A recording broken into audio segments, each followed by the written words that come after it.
پاکستان کی تاریخ کے پراسرار کردار سیٹھ عابد کے بارے میں چونکا دینے والی تحقیق جس سے انسان کی سوچ بھی پریشان ہو جائے۔ کچھ ایسے ہی واقعات و حالات سے آج ہم آپ کو اس ویڈیو میں آگاہ کریں گے، لیکن ویڈیو شروع کرنے سے پہلے آپ ہمارے اس پیج کو سبسکرائب کیجئے، ہماری اس ویڈیو کو لائک کیجئے، شیئر کیجئے اور کمنٹ کیجئے اور ساتھ اس بیل آئیکن کو ضرور دبائیں تاکہ ہماری ہر نئی آنے والی ویڈیو سے آپ بوقت باخبر رہ سکیں۔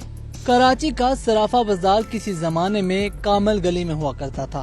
اس صرافہ بازار میں پاکستان کے نامور بزنس مین سیٹھ عابد کے والد کی دکان بھی ہوا کرتی تھی۔ اللہ نے انہیں 6 بیٹے عطا کیے، جن میں سے آج کتنے زندہ ہیں اس کا کسی کو علم نہیں، لیکن اتنا ضرور اندازہ ہے کہ ان کے 6 بیٹوں میں سے ہر ایک ارب پتی ضرور ہے۔ ایک اور بات جو ان بھائیوں میں مشترک تھی وہ یہ کہ وہ سب کے سب خواجے تھے۔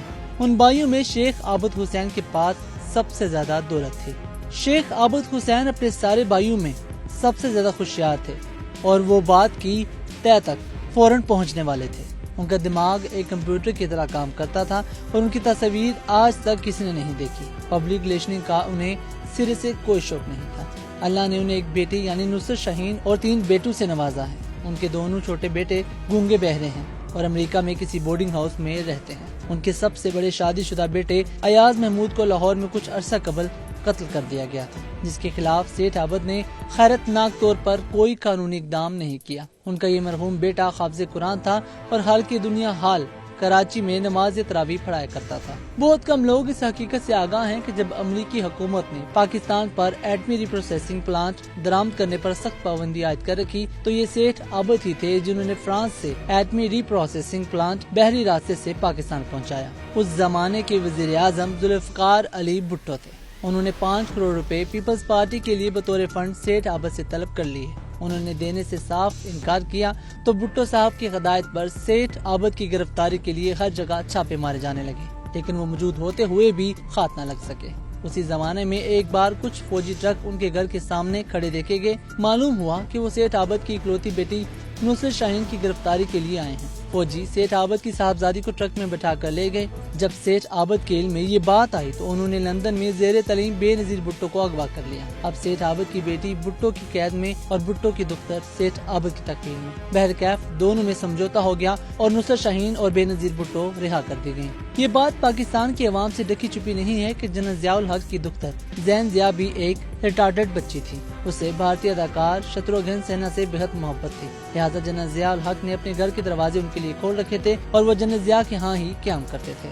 ممکن ہے کہ آپ کو یہ جان کر تعجب اور حیرت ہو کہ بھٹو کے قصوری قتل میں سلطانی گواہ بننے والا شخص مسعود محمود بھٹو صاحب کی بنائی ہوئی فیڈرل سیکورٹی فورسز کا سربراہ اور سیٹھ عابد کا حقیقی برادر نسبتی یعنی کہ سالہ تھا۔ بھٹو کے مقدمے میں گواہی دینے کے بعد وہ امریکہ چلا گیا، وہیں اس نے اپنی زندگی کے آخری سانس لیے۔ سیٹھ عابد کی زندگی کا دور ابتلا ذوالفقار علی بھٹو کے عہد میں شروع ہوا تھا۔ ادھر سیٹھ عابد کے 2 ریٹارڈڈ بیٹے جو امریکہ میں مقیم ہیں، ان دونوں کے درمیان گہری دوستی کی ایک وجہ یہ بھی رہی ہوگی کہ کراچی میں ایک ادارہ ہے دیوا اکیڈمی جو اس قسم کے ڈس ایبلڈ بچوں کو امداد فراہم کرتا ہے۔ اس ادارے کی منعقدہ ایک تقریب میں صدر پاکستان جنرل ضیاء الحق سیٹھ عابد کے ہمراہ شریک تھے۔ تقریب کے منتظمین نے کوکا کولا سے مہمانوں کی توازو کی۔ کوکا کولا پینے کے دوران اس کے چند قطرے سیٹھ عابد کی بش کوٹ پر گر گئے۔ صدر مملکت ضیاء الحق نے جھٹ اپنی جیب سے رومال نکالا اور ان کے دبو کو صاف کرنے میں مشغول ہو گئے۔ سیٹھ عابد اور قاسم بٹی خلیج کے کسی ملک سے سونا اسمگل کر پاکستان لا رہے تھے کہ جنرل ایوب خان نے 1958 میں مارشل لا نافذ کر دیا۔ دونوں نے مل کر بحری عرب میں اس اسمگل شدہ سونے کو چھپا دیا۔ قاسم بٹی کی وفات کے برسوں بعد سیٹھ عابد نے سپریم کورٹ سے اس اسمگل شدہ سونے کا مقدمہ جیت لیا اور یہ سارا سونا اس کے قبضے میں آ گیا۔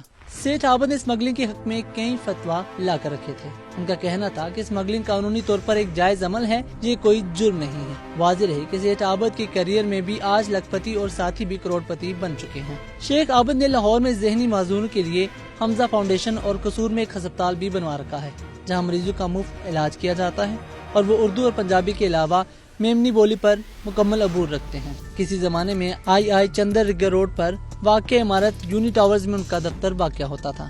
سیٹھ عابد کا پیشہ ایک عرصے سے اسمگلنگ رہا ہے۔ کہا جاتا ہے کہ کراچی کے ایک مصنف نے ان کی زندگی پر فرضی نام و کردار سے کسی ڈائجسٹ میں سلسلہ وار کہانی بھی تحریر کی تھی۔ انہوں نے اپنی زندگی میں رفع عامہ کے بھی بے شمار کام کیے، کئی لوگ تو انہیں صرف ان کے نام سے ہی جانتے ہیں۔ سچ تو یہ ہے کہ ان کی شخصیت کے بہت سے راز ایسے ہیں جو شاید کبھی تشدد اسباب نہ ہوں، لیکن یقین ہے اگر کبھی ان کی زندگی پر کوئی ناول لکھا گیا یا فلم بنی تو وہ آپ اپنی مثال ہوگی۔ ان تمام باتوں کا ذکر کرنا صرف اس لیے ضروری تھا کہ سیٹھ عابد کی زندگی کے چند واقعات جو شاید آپ جانتے ہوں ہم آپ کو اس ویڈیو میں آگاہ کرنا چاہتے تھے۔ سیٹھ عابد کا جنرل ضیاء کے ساتھ، جنرل ایوب کے ساتھ اور اپنے دوستوں کے ساتھ کیسا سلوک اور کیسا رویہ تھا، یہ ہم نے آپ کو اس ویڈیو میں بتایا۔ اگر آپ کو یہ ویڈیو پسند آئی ہو تو ہمارا پیج لائک کریں، شیئر کریں اور اسے سبسکرائب کریں، اور ساتھ ہی بیل آئیکن کو ضرور دبائیں تاکہ ہماری نئی آنے والی ویڈیو سے آپ بوقت باخبر رہ سکیں۔